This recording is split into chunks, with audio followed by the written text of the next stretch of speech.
চৰকাৰী কৰ্মচাৰী হওক বা পেঞ্চনাৰ হওক বা ফেমিলি পেঞ্চনাৰ হওক বহুতৰে এতিয়া এটা কুৱেশ্যন মনত আহি আছে আৰু সেই কুৱেশ্যনটো হৈছে তেওঁলোকৰ দৰমহাটো বা তেওঁলোকৰ পেঞ্চনখিনি ঈদৰ আগত হ'বনে নহয়।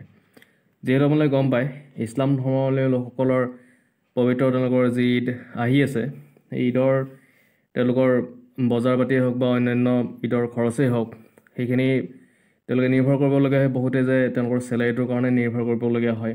এই ক্ষেত্ৰত তেওঁলোকে এই চেলাৰীখিনি ঈদত পাব নাপায় সেইটো বৰ্তমান এটা কুৱেশ্যন হৈ আছে। আৰু এই মুহূৰ্তত আমি এটা আপডেট লাভ কৰিছোঁ, আপোনালোকে দেখা পাইছে স্ক্ৰীনত।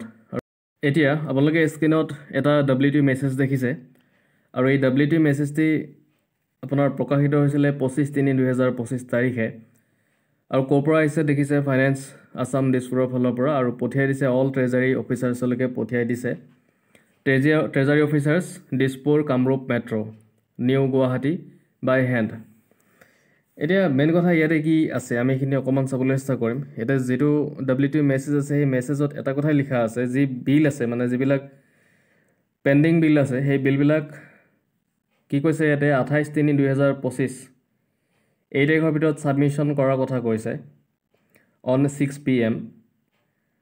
28/3/2025 তাৰিখৰ 6 PM এইখিনি 6টা বজাত, এই 6টা বজাৰ আগত বা 6টা বজাত এই যিখিনি বিল সেই বিলবিলাক ছাবমিশ্যন কৰাৰ কথা কোৱা হৈছে।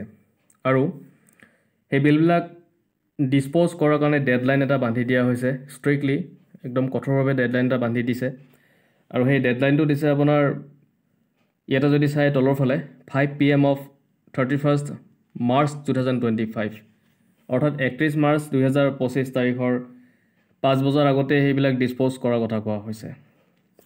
তো দেখিলে আপোনালোকে ইয়াতে ডেটটো ক্লিয়াৰকৈ মেনশ্যন আছে আৰু ইয়াতে দিছে যিখিনি আপোনাৰ ফাইনেন্স ৰিলেটেড বা যিটো তেওঁলোকৰ বিল থাকে সেই বিলবিলাক ছাবমিশ্যন কৰা আৰু ষ্ট্ৰিক্টলি সেইখিনি ডিছপ'জ কৰাৰ কাৰণে ইয়াতে কোৱা হৈছে।